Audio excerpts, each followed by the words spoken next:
안녕하세요. 이기련 변호사입니다. 취업 규칙에 대해서 항목별로 알아보고 계시는데요. 이번에는 연차 유급휴가 제도에 대해 자세히 알아보도록 하겠습니다. 직장인이면 누구나 휴가에 대해 관심이 많을 텐데요. 직장인에게 휴가란 몸과 마음을 새롭게 하는 활력소가 됩니다. 따라서 본인이 사용할 수 있는 연차 휴가가 언제 얼마나 생기는지를 사전에 안다면 휴가를 보다 효율적으로 사용할 수 있을 것입니다. 주 40시간제가 도입되면서 기존의 월차 휴가 제도가 폐지되고 연차 유급 휴가 제도가 시행되고 있습니다. 이에 근로기준법에서는 연차 유급 휴가를 보장하기 위해 연차 유급 휴가라는 제목의 직접적인 규정 외에도 근로계약 체결 시 이를 명시하여 교부하도록 하거나 취업규칙의 필요적 기재사항으로 규정하여 근로자에게 주지시키며 벌칙 규정을 두어 그 이행을 강제하기도 합니다. 이와 같이 근로기준 법령에서는 연차 유급 휴가를 보장하기 위해서 몇 가지 제도적인 장치를 하고 있는데요. 최근에는 여기에 더하여 사용자가 노사협정으로 연차 유급 휴가에 가름하여 특정 근로일에 근로자를 휴무시킬 수 있는 제도를 도입하였고, 또 사용자가 유급 휴가 사용을 촉진하기 위한 조치를 강구한 경우에는 사용자의 미사용 휴가에 대한 보상 의무를 면제해주는 제도를 도입하기도 하였습니다. 자, 그럼 연차 유급 휴가의 정확한 의미부터 살펴보면 연차 유급 휴가는 근로자의 입사 시점부터 1년 동안 출근 의무 일수의 80%를 출근했을 경우 다음 해에 15일의 유급 휴가가 발생하는 제도입니다. 그리고 계속 근로 연수 2년마다 1일씩 가산되는데 총 25일을 한도로 합니다. 한편 근무 연수 1년을 채우지 못한 근로자의 경우에도 한 달을 만근하면 1일의 연차 휴가가 발생하는데 이후 계속 근무하여 1년이 경과된 시점에 15일의 휴가가 발생하는 것입니다. 따라서 1년 미만 시점에서 이미 근로자가 사용한 휴가는 15일에서 공제되고 나머지 일수에 대해 휴가 사용이 가능하게 됩니다. 이때 출근 일수 80%의 판단은 지난 1년간 법정 휴일, 즉 주휴일과 근로자의 날, 그리고 약정 휴일을 제외한 출근 의무가 있는 총 일수에서 실제 출근해 근무한 일수의 비율이 80%가 되어야 한다는 것입니다. 단 80%의 요건을 충족시키지 못했더라도 지난 1년 중 만근한 달이 있으면 그 달수만큼의 연차 휴가는 보장받을 수 있다는 점을 정확히 이해하면 되겠습니다. 개정 전에는 1년간 8할 이하 출근한 근로자에 대해서는 연차 유급 휴가를 부여하지 않아도 되었고, 이 경우 다음 해에 해당 근로자는 연차 유급 휴가를 사용할 수 없어 현실적으로 근로자에게 불리하였습니다. 이런 사정을 감안하여 개정법은 1년간 80% 미만 출근한 근로자에 대해서도 일정한 요건에 부합하는 경우에는 연차 유급 휴가를 부여토록 하여 근로자들에게 유리해진 것으로 평가할 수 있겠습니다. 사실 회사에 정상적으로 근무하고 있는 직장인들이 1년간 총 근무일수 비율이 80%가 되지 않는 경우는 드물다고 보아야 할 텐데요. 그러나 근로자의 질병이나 기타 부득이한 사유로 인해 근무하지 못하는 상황이라면 이 요건에 해당되지 못하는 경우도 있을 것입니다. 연차 휴가는 법정 휴가 중에 하나입니다. 일정한 요건이 충족되는 경우 법률에 의해 부여된다는 의미로 이해하시면 되겠는데요. 한편 연차 휴가를 부여하면서 사용자에게 임금 지급 의무도 함께 면제되는 것으로 한다면 근로자의 노동 재생산 및 문화생활 향유를 목적으로 하는 연차 휴가 제도를 근로자의 소득 감소를 통해 달성하겠다는 것과 같습니다. 연차 휴가 제도는 본질적으로 유급 휴가라는 점에 특징이 있습니다. 또 연차 휴가권은 근로자 개인에게 노동력 재생산을 위해 휴양할 수 있게 하는 것이므로 일신 전속적 성질을 띠며 상속이나 양도 대상으로 삼을 수 없다고 보아야 할 것입니다. 다만 기업 합병이나 기업 분할, 그리고 영업 양도 시 사용자의 지위를 승계하는 입장에서는 연차 휴가 부여 의무가 승계되는 것으로 보아야 할 경우도 있는데요. 왜냐하면 사용자의 지위를 양수인이 포괄적으로 승계받기 때문으로 이해할 수 있겠습니다. 한편 근로기준법상 연차 휴가권 발생과 언제 그 연차 휴가를 사용할 것인지를 근로자가 결정할 수 있다는 시기 지정권을 구분하기도 하는데요.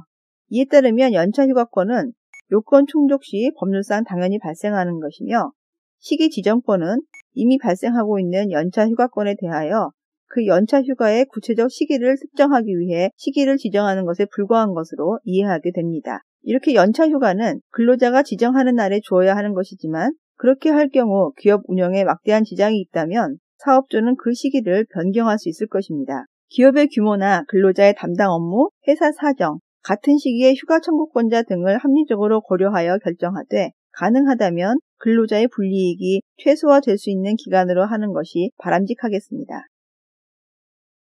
휴가 일수 산정 방법을 조금 더 자세히 알아보면 1년 미만의 근속 기간에 대해서도 매 1월간 만근시 1일의 연차 유급휴가가 발생하고 근로자가 최초 1년간 80% 이상 출근한 경우 1월당 1일의 휴가를 포함하여 총 15일의 연차 유급휴가가 발생합니다.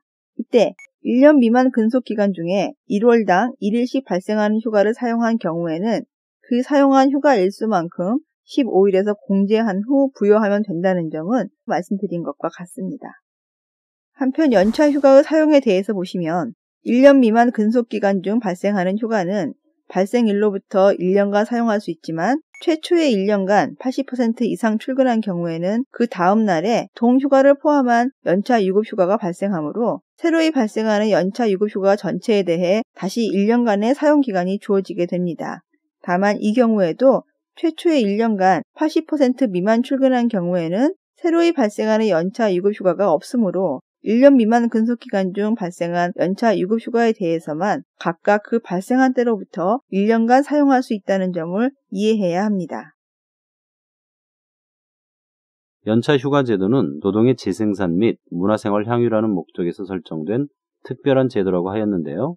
따라서 근로기준법령에서는 근로계약 체결 시 이를 명시하여 교부하도록 하거나 취업규칙에 필요한 기재사항으로 규제하여 근로자들에게 주지시키며 위반 시 벌칙 규정을 두어 그 이행을 강제하여 제도를 보장하기 위한 장치를 마련하고 있습니다. 그렇지만 기업 현실에서는 제도만으로 연차휴가 제도가 활성화되지는 않는다는 것을 알 수 있습니다. 즉, 국내 기업의 휴가 문화를 파악하여 개선점을 찾기 위해서 일부 기업 인사 담당자를 대상으로 할 조사한 자료에 의하면 조사 대상 직장인 평균 연차 유급휴가 부여일수는 약 15일이며 이 중 직장인들은 연차휴가를 약 7일 사용하는 것으로 조사되어 평균 연차휴가 사용률은 46%인 것으로 나타났습니다. 이러한 수치는 미주 및 유럽 각국의 연차휴가 사용률이 높게 나타나는 것과 대비되는 것인데요. 이처럼 국내의 직장인들이 연차휴가를 사용하는 비율이 낮은 원인으로는 휴가에 대한 직장 내의 경직적인 분위기라는 응답이 42%로서 가장 높게 나타나고 있습니다. 제도적인 장치가 갖추어졌다 하여 그 제도의 성공적인 운영을 담보하는 것은 아니라는 점을 유의할 필요가 있겠습니다.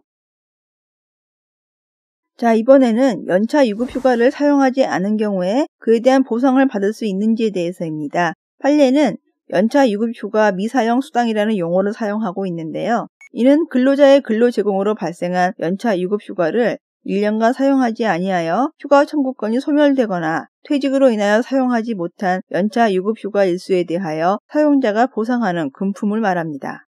그런데 법원은 이 판결에서 유급으로 연차휴가를 사용할 권리는 근로자가 1년간 소정의 근로를 마친 대가로 확정적으로 취득하는 것이므로 근로자가 일단 연차 유급휴가권을 취득한 후에 연차 유급휴가를 사용하기 전에 퇴직 등의 사유로 근로관계가 종료된 경우 근로관계의 존속을 전제로 하는 연차휴가를 사용할 권리는 소멸한다 할지라도 근로관계의 존속을 전제로 하지 않는 연차휴가 수당을 청구할 권리는 그대로 잔존하는 것이어서 근로자는 근로관계 종료 시까지 사용하지 못한 연차휴가 일수 전부에 상응하는 연차휴가 수당을 사용자에게 청구할 수 있는 것이라는 취지로 판시하였습니다.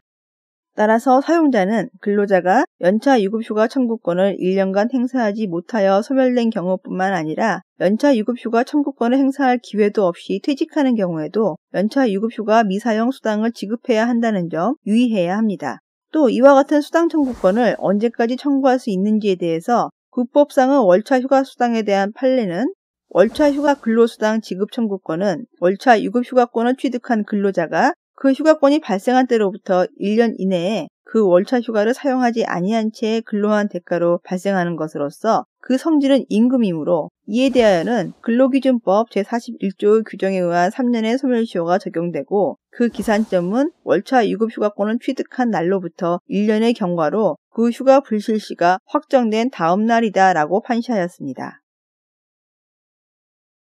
네, 이상과 같이 연차 유급휴가에 대한 법률상의 몇 가지 쟁점에 대해 살펴보았는데요. 연차 휴가 제도가 어떤 취지와 배경에서 생겨나게 된 것인지를 안다면 별 무리 없이 이해될 것으로 생각합니다.